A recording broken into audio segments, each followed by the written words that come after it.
Nas últimas semanas, tiveram muitas discussões sobre o Bolsa Família. E vários camaradas veio me perguntar o que eu pensava sobre essa polêmica recente. Teve até um vídeo meu, conversando com o Luciano Huck, que voltou a viralizar.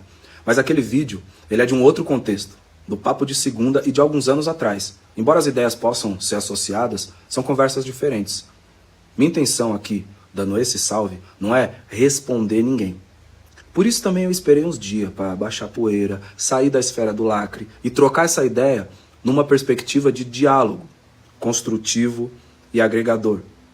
A gente precisa que todo mundo participe dessa ideia, inclusive quem tem críticas a ela. Tem um interesse especial pelo tema? Sim, principalmente porque nos últimos tempos eu passei muito tempo mergulhado exatamente nesse assunto, pobreza. Não pela perspectiva da vivência empírica, de sentir na pele apenas, não, essa que inspirou várias das minhas rimas, mas como estrutura. E ainda mais além, mano, como armadilha. Assinei 2 livros junto da Esther do Flow, aqui no Brasil, e tem mais alguns a caminho, ó o spoiler. Ela ganhou o Prêmio Nobel de Economia justamente por entender e clarificar como a pobreza funciona de verdade. Então, o que eu quero fazer, dando esse salve aqui? Trazer um pouco mais do que a minha opinião, mano. Mas sim, o que as evidências têm mostrado. Tem uma parte do que foi dito que é pura verdade e eu assino embaixo. No Brasil, o CEP, onde você nasce, decide quase tudo. Quase. Michael França, um economista nosso, fantástico. Tem um texto, inclusive, chamado Loteria do CEP, que é um golaço. Foi com ele que eu conheci essa expressão. Jogar luz nisso tá certíssimo. Também foi citado um dado da OCDE. Uma família lá na base leva quase 9 gerações para chegar na classe média. 9. Eu concordo com o número. Só discordo da conclusão que foi tirada dele. Porque 9 gerações não é a prova de que o programa Bolsa Família não funciona. É a descrição exata do buraco que o programa se propõe a tapar. Quem tá há 9 gerações no final da fila não tá lá por preguiça, mano. Tá lá porque na largada da corrida tem uns que nascem na metade do caminho. E outros nascem amarrado ao final dele e com vários obstáculos, mano. Tirar o pouco que essas famílias têm, dizendo que isso é estimular elas a correr mais rápido, é tipo você tirar o colete de quem tá se afogando, sob o argumento de que, poxa, esse colete tá impedindo as pessoas de aprender a nadar. Os números dizem o contrário, rapaziada. Pode prestar atenção nos números. Ó, dezembro de 2025, saiu um estudo da FGV, com o Ministério do Desenvolvimento. Então, não é um palpite. É o que aconteceu com quem recebia o benefício em 2014, acompanhado 10 anos depois. Resultado, 6 em cada 10 já tinham saído. Entre os que eram adolescentes na época, 7 em cada 10. E nas casas onde o pai ou a mãe tinha carteira assinada, quase 8 em cada 10.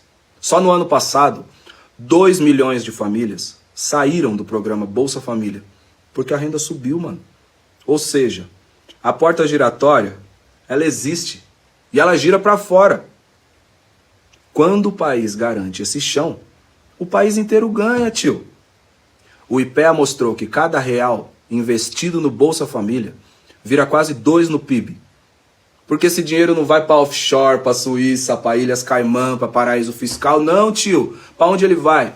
Para o mercadinho da esquina, para a farmácia, para o caderno da escola. E custa menos de 0,5% do PIB. Ano passado, o país saiu do mapa da fome da ONU pela 2ª vez na história. Isso não foi mágica, nem sorte. Foi escolha. Foi escolha política. E é aqui que entra o que esses estudos me mostraram, mano. A do Flow e o Banerjee, os 2 ganhadores do Prêmio Nobel, revisaram a pesquisa de mais de 100 países, com mais de 1 bilhão de pessoas. A conclusão deles é simples, direta, seca. Não existe evidência de que dar uma renda para quem precisa faz a pessoa trabalhar menos. O que prende alguém na pobreza não é o benefício, é a pobreza, tio. Por isso foi criada a expressão armadilha da pobreza. Foi sobre isso que a gente decidiu escrever para crianças. Primeiro a Esther, depois eles me deram um salve para colaborar. E foi uma grande honra e uma grande alegria. Num dos livros, uma menina pega um microcrédito, achando que só a vontade basta, quem nunca? E descobre que ninguém vence sozinho, que sem rede o esforço se perde. Esse livro se chama Volta por Cima. No outro, uma vila inteira só vira o jogo quando alguém estende a mão para a pessoa de quem todo mundo desconfiava. O nome desse livro é Conta Comigo. Inclusive os dois já estão disponíveis. Tudo isso, mano, para dizer que a pergunta certa nunca foi: como faço pro pobre querer sair do programa? Ele sempre quis, tio. A pergunta é: que ponte a gente construiu para ele ter para onde ir sem o programa?